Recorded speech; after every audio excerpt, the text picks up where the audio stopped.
All yours, Libby. Good morning, everybody. I'm delighted to be talking to you today. My name is Libby Schollaert, and I'm talking to you about the Arlington Sister Cities program. I've been on the board for 13 to 18 years. I'm not sure which, because by my count, it's 13 years, but somebody told me it was 18 years. So I don't, anyway, a long time.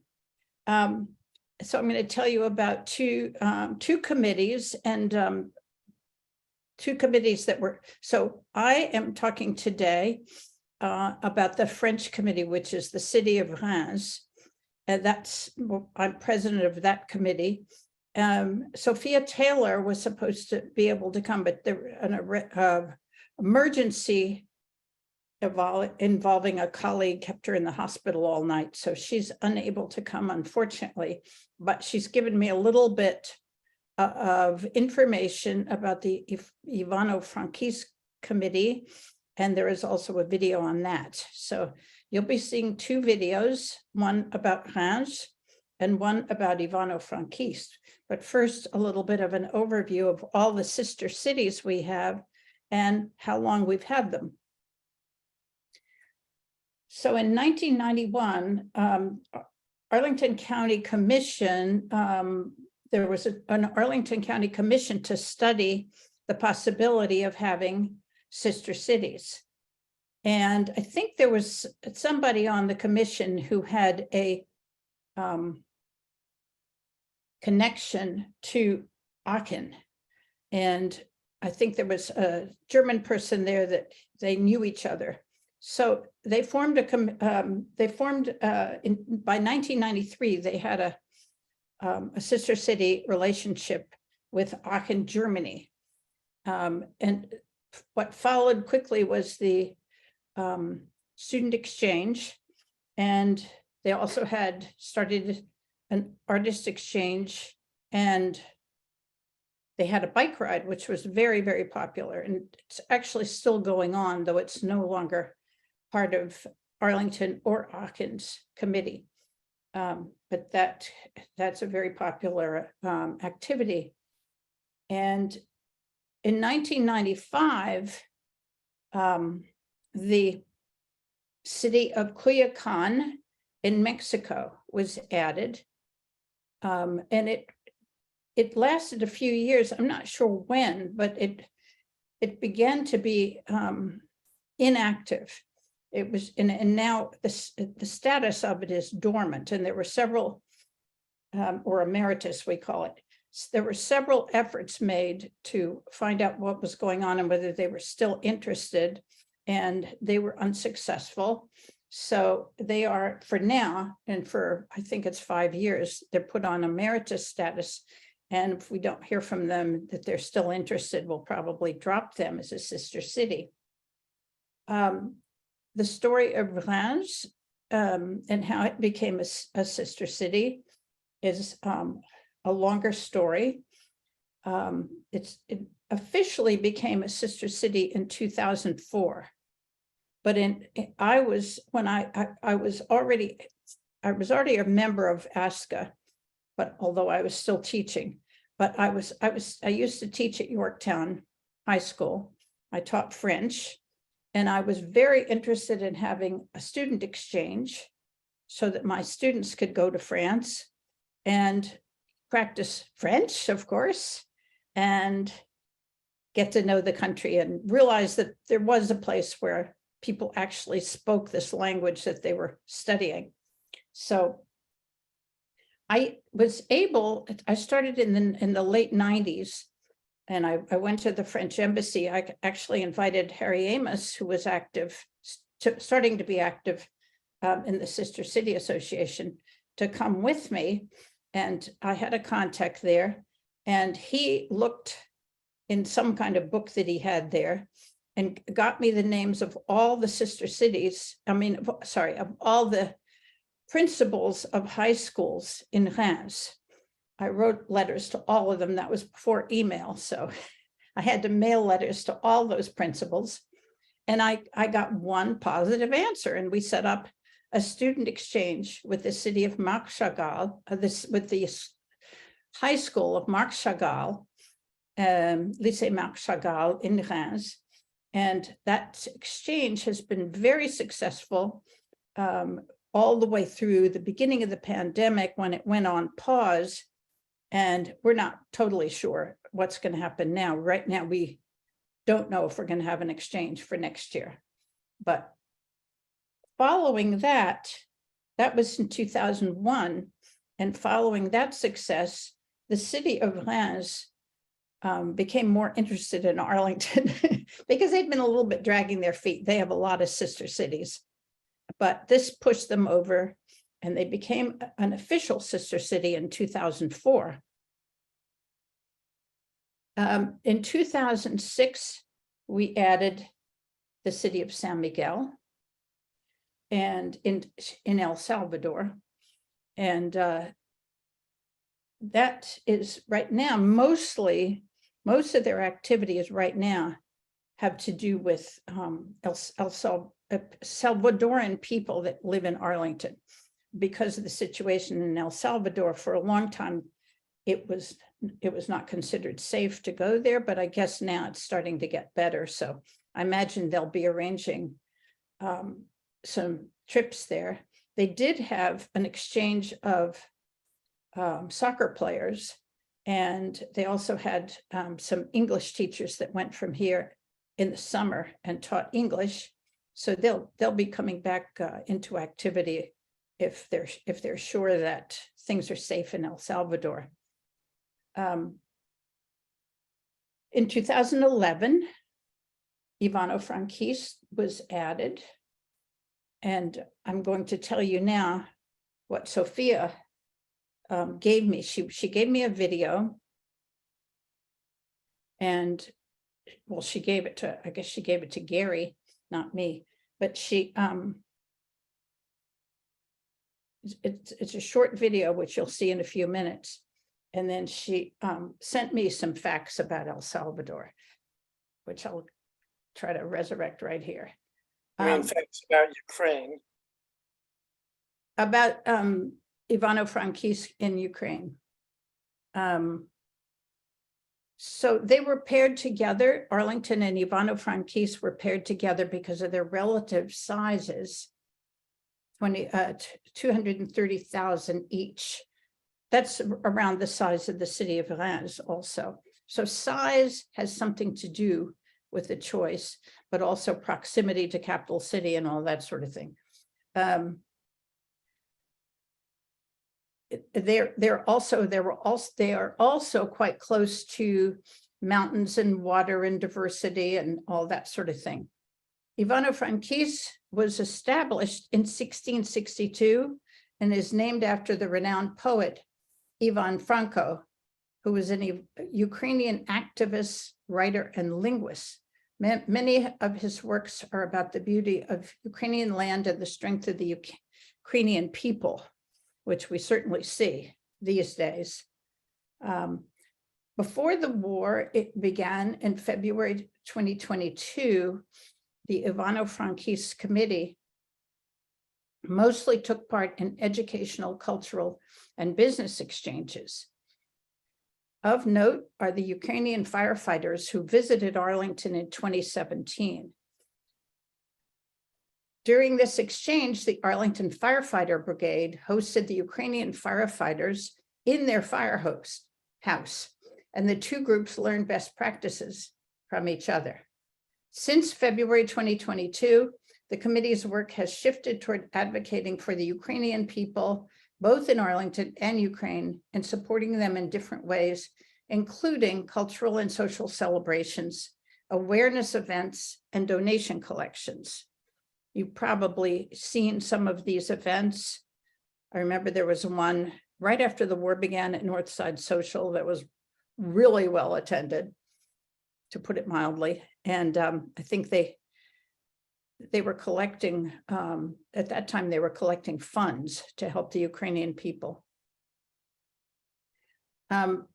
So our committee continues to plan events to support the Ukrainian people, and Arlington County's commitment to our partnership is still strong.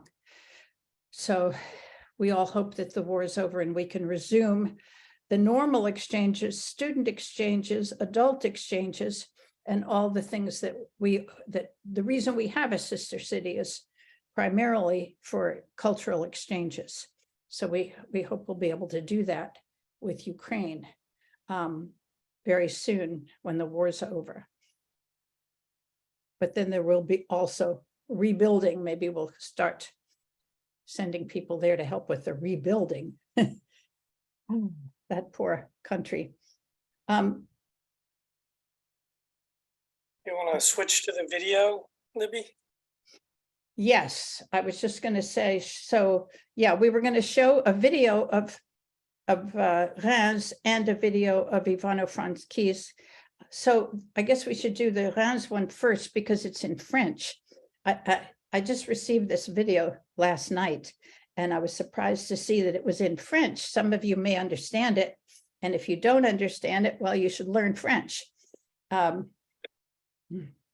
So it is a video, it's in French, but you do see scenes of Reims and Arlington, and you also see the people who take part. Some people will be familiar to you, and you'll see the student exchanges also. So. Okay.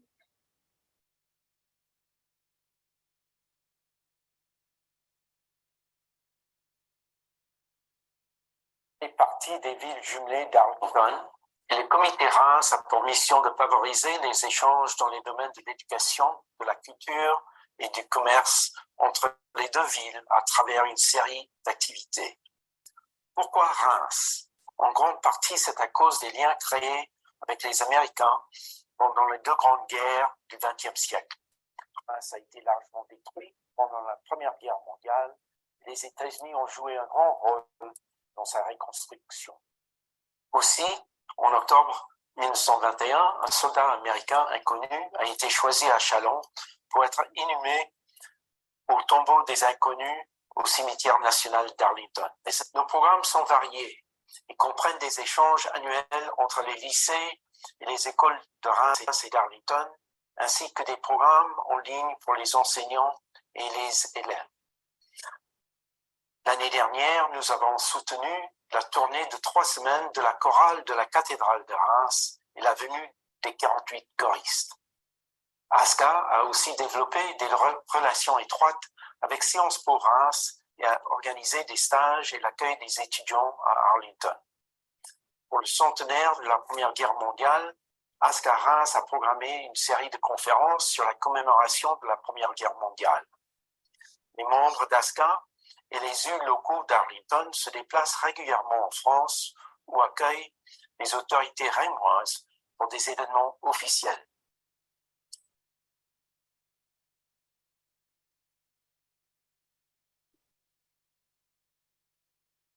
Okay.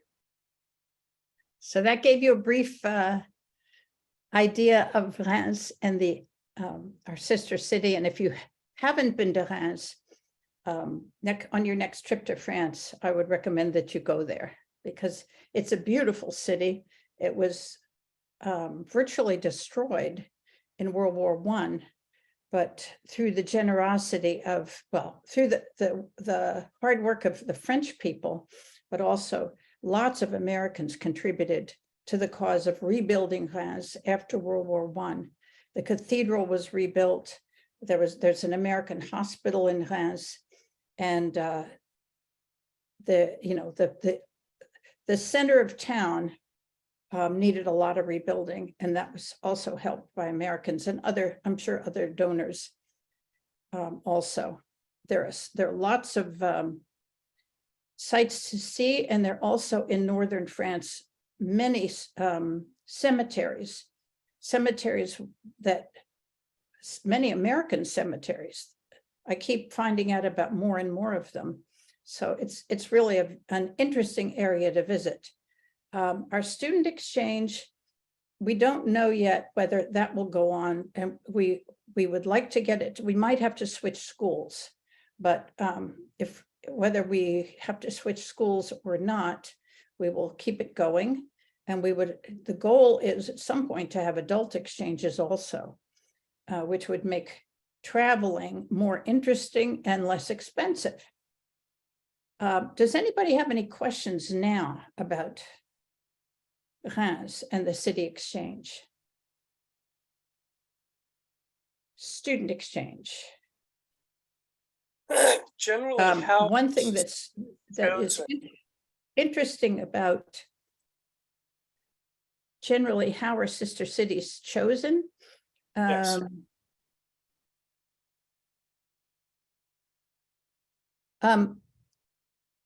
Sister cities are proposed by a group of interested citizens. So there is a possibility that we'll have one in Japan eventually. There was a committee formed to try to have Setagaya as a sister city, but it kind of conflicted with the Olympics in Japan, and they finally decided to just wait. But I think that will be something that will be coming online soon. And so that's basically it. It takes a committee of interested citizens, and they have to get organized. The other city has to be interested also. And then they go through a bunch of steps to write proposals and all that sort of thing. Are all of these exchanges, artistic and cultural and student exchanges, funded by the participants, or is there grant money, or how is that all paid? Yeah, that's a good question. The county does give us some funding, and then we have fundraisers, but people, the individual, excuse me, I just noticed my computer's about to die, so I'm recharging it.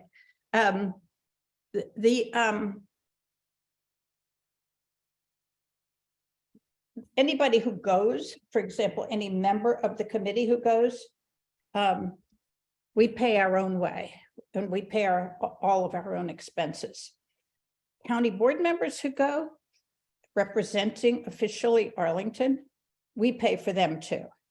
So those are the only people who go on a trip cost-free. I'm sure they also have other costs, but we actually pay for their plane ticket and their transportation to the city of Reims.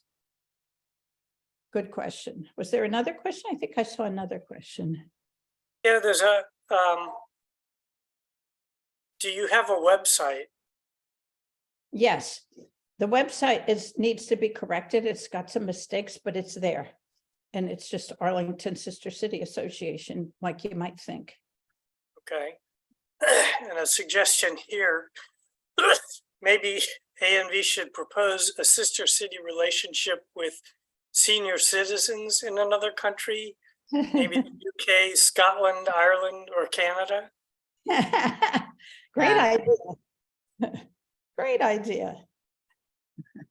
All you have to do is, first of all, find a city you want to do that with, and secondly, go through a bunch of hoops to get that city. I think that would be a wonderful idea. Okay, do you want to show the second video? Yeah, any other questions about Reims? Okay. Just for people that aren't familiar with it, what part of France is it in? Yeah, good question. It's northeast of Paris. It's about 80 miles from Paris. Okay.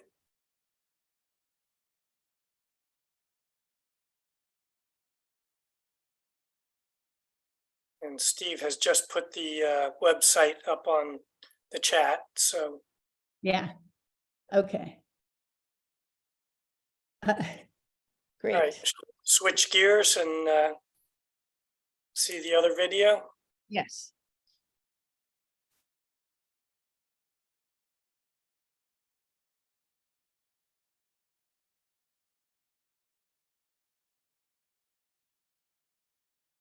From Ukraine, I was born in Libby in the western part of the country, and I joined the Arlington Sister City Association after learning that Arlington was a sister city of Ivano-Frankivsk.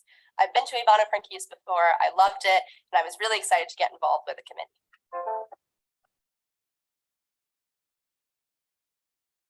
Arlington Sister City Association has 5 sister cities across the world.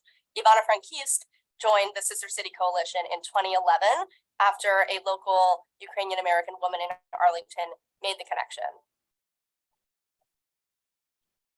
Sister Cities was founded to establish community and foster exchange among different cities across the world. Cities across countries are paired with each other to invigorate business opportunities, cultural affairs, educational exchanges, and other social interaction.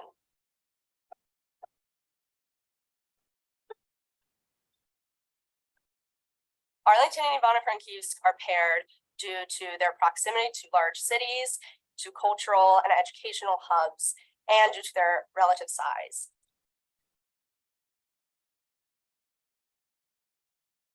I'd say there are 3 main hardships that Ivano-Frankivsk has faced and is facing since the war started last February. The first is the general reality of war. Air sirens go off daily across all regions of the country, and Ivano-Frankivsk is not immune to them. Russian attacks on critical infrastructure have caused electricity blackouts and power blackouts across all regions of the country, again, including in Ivano-Frankivsk. Third of all, internally displaced people from eastern regions of Ukraine have found shelter in western regions of Ukraine, including Ivano-Frankivsk. And this has proved difficult for everybody, including those internally displaced people and local residents of Ivano-Frankivsk. The work I'm most proud of our committee for doing is the work that we did immediately following the initial invasion of Ukraine on February 24th, 2022. Immediately, members of our committee went to rallies in DC in the area, helped collect and pack donations to be sent to the Polish border, and organized events here in the Arlington community to raise donations and raise awareness for the war.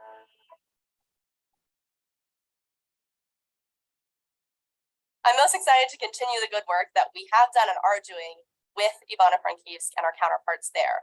In 2017, firefighters from Ivano-Frankivsk came to Arlington and met our Arlington firefighters for an exchange of best practices and ideas. We were hoping to do a similar exchange this past December, but unfortunately, due to the blackouts across Ukraine, this was not possible.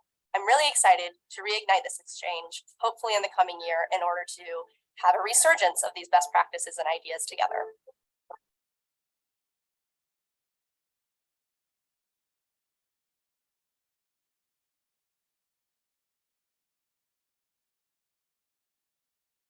Okay. 5 words. You pronounce wrong 2 years. Sorry, took a little while for the It's screen to rare stop for a sharing. member of the House of Representatives to become well-known nationally, especially someone in only their 2nd term. But Marjorie Taylor Greene, MTG, is as famous yet. Sorry, Libby. She's gained her national celebrity, some say notoriety, with a sharp tongue.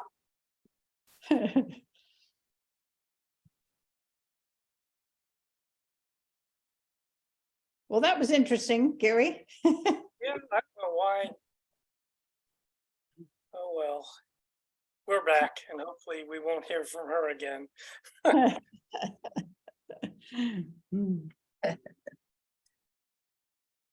Yeah, technology, you know, it's got its good side and its bad side, but it plays all sorts of tricks on you.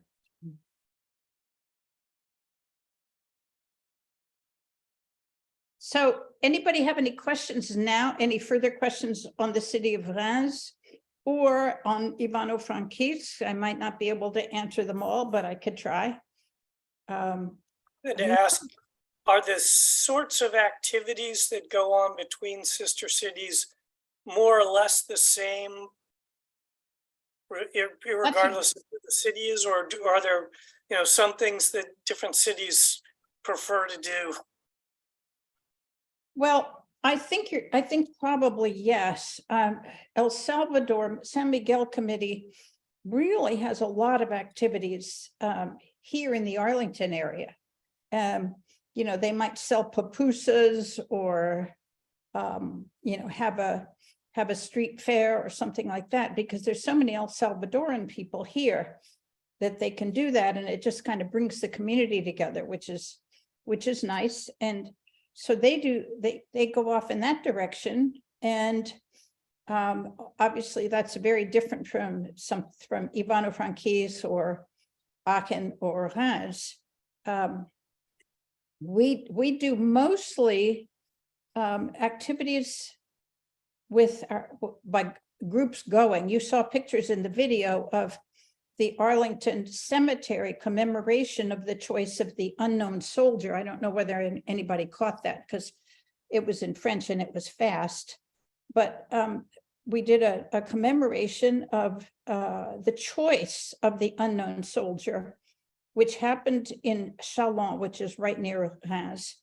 And there are people from Schollaert that are on the committee, the Reims committee, even though they don't actually live in Reims. The unknown soldier was chosen after World War I in Schollaert, and the unknown American soldier, I should say. And he, of course, is buried in Arlington Cemetery. And that happened 100 years ago. So we had a big commemoration in October 2021.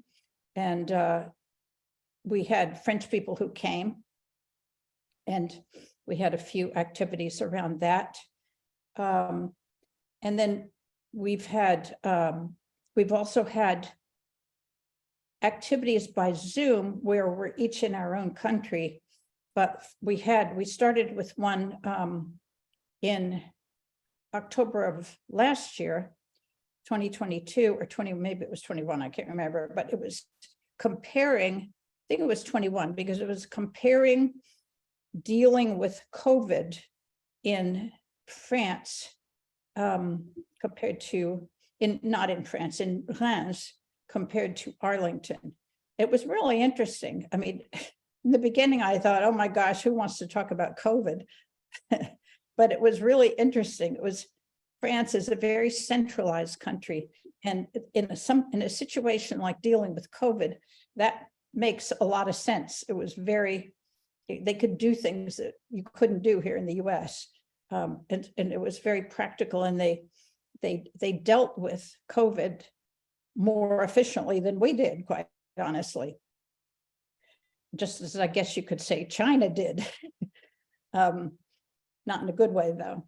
In France, it was a little gentler, but they did have, for example, you had to get vaccinated or get tested before you did certain events, like going into a restaurant. This was a requirement. The restaurant would be penalized if it didn't check your credentials. So that was, to me, that was very interesting.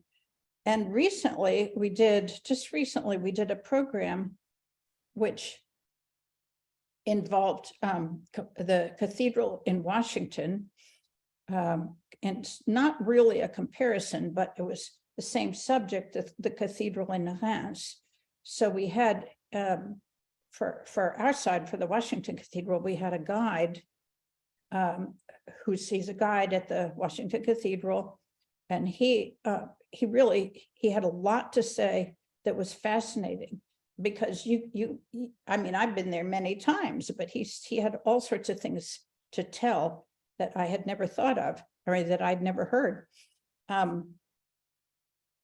And in Reims, it was a professor and author of a number of books. So he was a very learned guy.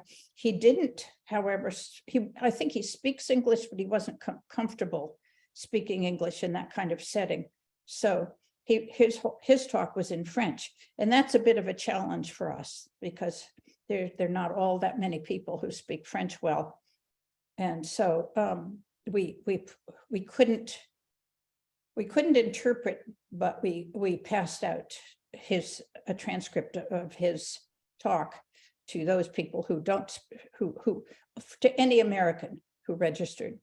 So then Aachen, in addition to their student exchange, they had, last year they had a book talk, and they had somebody who had cancer. She was talking about going through cancer and having being cured from cancer. She was a German woman, but she spoke fluent English. So the language is a challenge because Germans are fantastic speakers of English. So, you know, for example, the student exchange, there's no language requirement for taking the student trip to Aachen, whereas for the French exchange, we require that students either be taking French or have recently taken French, because we want them, part of the goal is to get some experience, at least hearing the language, whether they speak it a lot, and they're only there for 2 weeks. So we don't expect them to learn a whole lot, but we expect them to at least get a little bath in the language. So it really does depend on the committee. There's a lot of variety. Ivano-Frankivsk, as you could hear what it's like now, but it was also the exchange firefighters. And I think they did have a small student exchange at one point. And obviously there's not even an opportunity to take Ukrainian in Arlington schools. So obviously they took anybody, whether they spoke a foreign language or not. But those are the activities, the only activities that they were able to get in before the war started. I mean, there probably are more, but those are the only ones I know about. So, but that is a very good question. And we do whatever it seems will fit with our country. And the next question is, do any Arlington French teachers participate with our French sister city? Arlington teachers, yes, some of them do, not all of them. But yeah, we've always had teachers chaperone the exchange. And this is really, to me, I'm convinced that this is the best way to do it, because teachers are with kids all the time, and they have a good sense of, you know, I mean, they can establish, the kids take it more seriously if there's a teacher running it. And normally, historically, they've gotten a week out of school. So they have spring vacation plus another week out of school to stay in France. And this is a very good idea, because a week isn't enough to see much. But they do have to take it a little more seriously than if they were just on vacation. And a teacher's role is to stress that to the kids. I mean, I don't think it's nothing like being in school. They're much freer than that. And it depends on the kid whether he takes it very seriously or not, but some of them really do. And so the teachers, I mean, I would say that when I started the exchange, I had so many more opportunities to speak French than I had previously, and I'd done lots of programs in France, but those programs were they were almost all American participants, and so I really wasn't around French people. I hadn't been around French people much since the year I spent in France, which was a long time ago. That was my junior year of college. I spent the whole year in Paris, but that was a long time ago. And meanwhile, I had been in other countries because my late husband was in the Foreign Service, and my French was really getting rusty. But through the exchange, we were with French teachers of English, and those could speak English, but we agreed that we wouldn't speak English. When we visited France, we would speak French.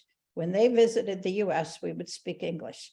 So to me, it was just a great opportunity, because I really felt like I got back into speaking French all the time. And so I think for teachers, it's a wonderful experience, and it's a little disappointing to me that more teachers don't take advantage of it. But it's a lot of work. Teaching is a lot of work, and taking part in the exchange is also a lot of work. Organizing the exchange and taking part in it, it's a big responsibility, and it's a lot of work also.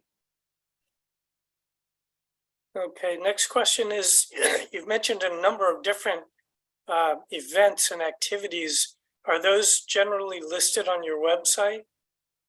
Well, they're supposed to be. And you know, it's not clear to me. Well, right now we had an executive director, and unfortunately, she's no longer with us.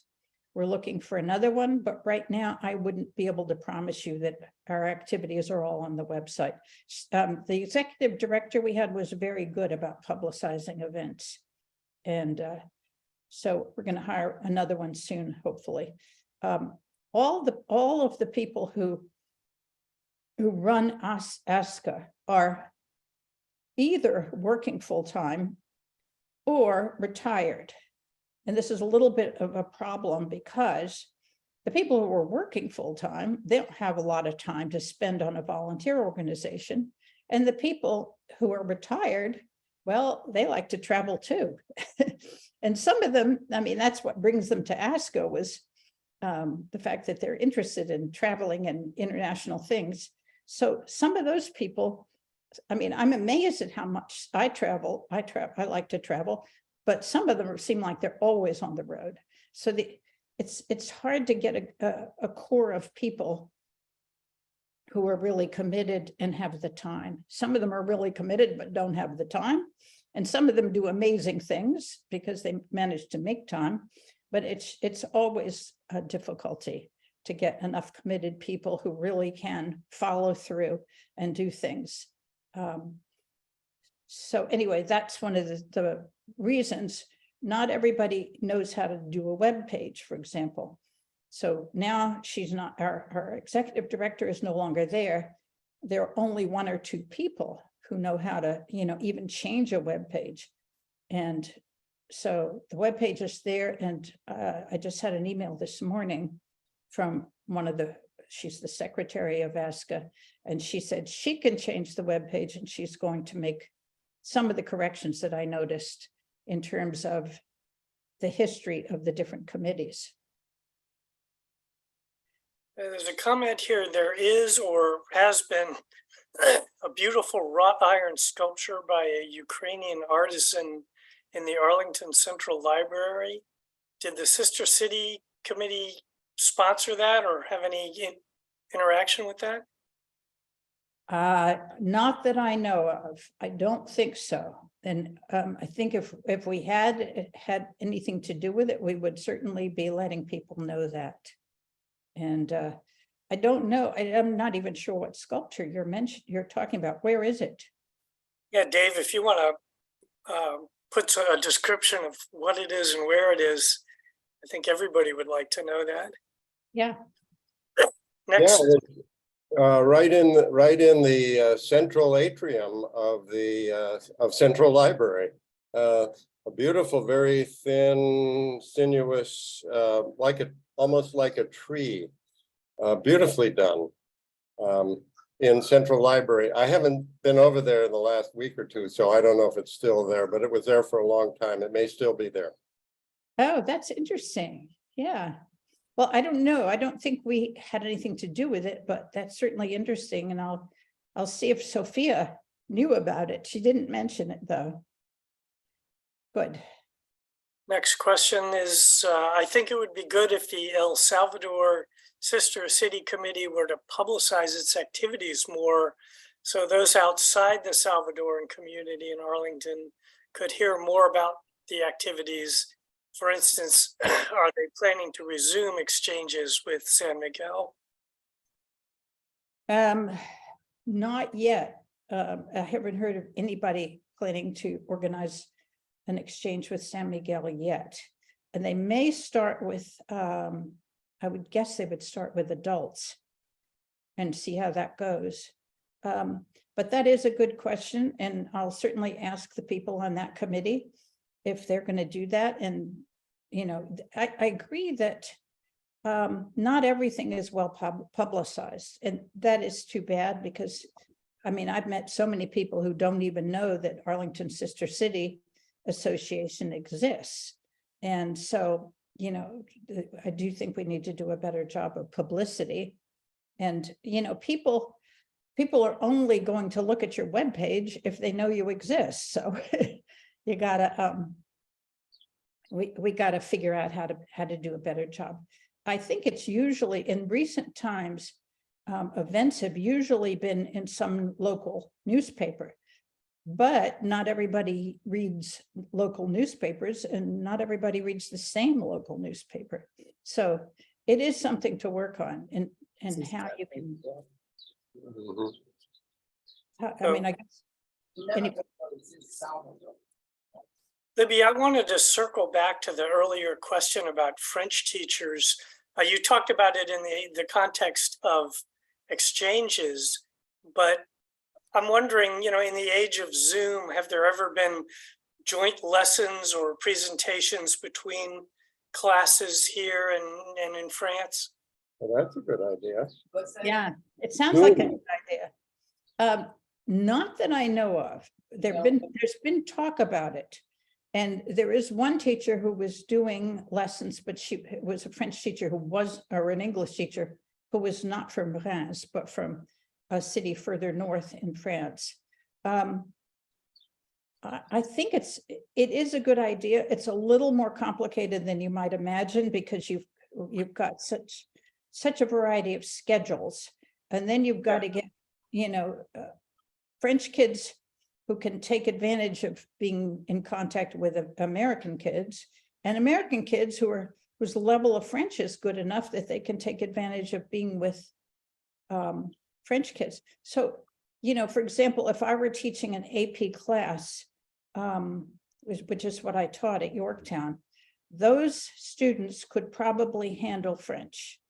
Not very many of the the lower levels can.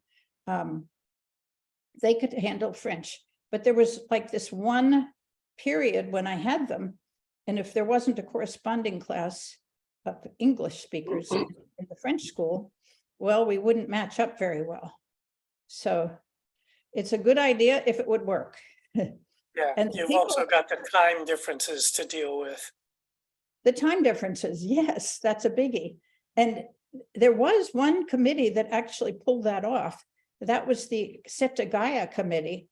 And they were able, and I don't know how they did this, but I guess Japan's time is like, I don't know, what, 12 hours difference or something like that. They managed to have Saturday morning exchanges of talk between American students who were at the time taking Japanese, I think at Central Library. They had a very small group, and I guess they had a very small group of Japanese students who were interested in doing an exchange. They did do it, but it was on a Saturday. Okay, you touched on this earlier, but somebody wanted to know what are the main sources of funding for the Sister Cities nonprofit? The main source of funding is the county board. They give us an allotment each year, and each committee gets a small amount of that allotment. And then if we have an executive director, which we do need, but we have to pay that person, and we pay them, they're part-time, but we pay them, we have to pay a decent salary to them. Like we're advertising for somebody now, and that we want them to be 20 hours, to do 20 hours of work for us, and we'll pay them $40 an hour, which is a lot, I think. But they say we need to, that's what we need to pay to get somebody good. And we do need somebody who's got initiative, who can do a variety of things like take care of the website, be good at fundraising, be good at event planning. You know, if they speak a foreign language, that's an asset, but that's not a requirement. So that is where a big part of our county allotment has gone. And so we need to all fundraise, but fundraising is quite tricky to do. You've got to pay for the venue, pay for whatever you're selling. Like, you know, for us, we would maybe do a champagne tasting or something like that. So then we have to pay for the champagne. We have to find a venue that's going to give us a bargain price. It's complicated, but we try. We definitely try to do that. That's our other source of funding. but I think those are the two sources. Oh, and when we're doing the exchange, we require that all the families become members of ASCA. And so that the membership is very inexpensive. It's $35 for an individual, $50 for a family. And so that is a source of income for us. But lately we haven't done exchanges. We're just starting back, hopefully, to do them. And then the other problem is the families joined for 1 year. We would like to keep them, but they joined for 1 year so that their son or daughter can go on the exchange, and then they don't re-up. At least some of them do, but frequently they don't re-up. Okay, just so you know, we're about 5 minutes to 11, and we've got a couple of questions here. Just trying to draw on your knowledge of French, asking about the differences in the way French is spoken in Canada or the Caribbean, or for that matter, any other Francophone country. Do you have much experience with that? Can you talk to that? Yes, I can. I have been to Canada, and I found it very interesting that people could understand me, but I couldn't understand them. Now, in Montreal or Quebec City, that isn't the case.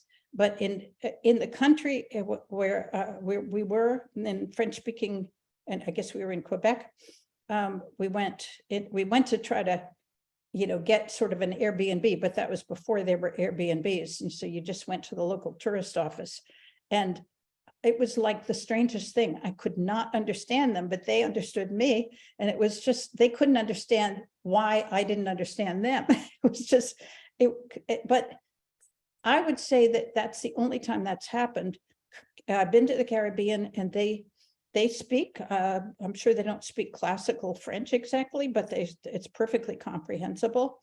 And the same with the African countries. In fact, the African countries, I'd say their French is in a way easier to understand than the French, because they speak more slowly. So, when you're learning a foreign language, you need people to speak slowly. And so they do speak what sounds to me like classic French, but they just speak it more slowly.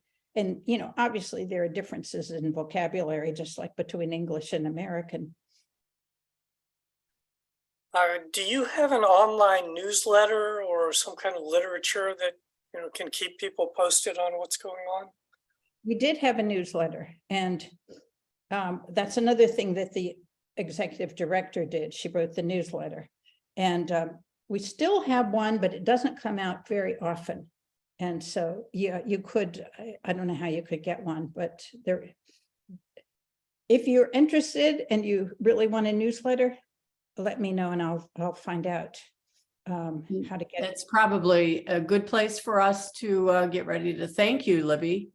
You're Do you want to put your personal phone number or email in the chat? Otherwise, people will look at the website, I think, and try to reach you, or go through Arlington Neighborhood Village.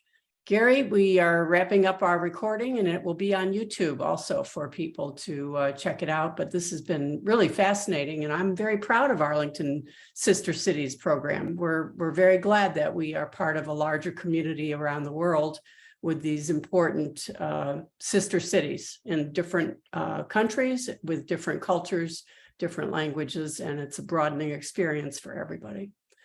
So thank you for taking the time today. Anything else, Gary? Nope, I think that's it, and I'm going to stop the recording. So thank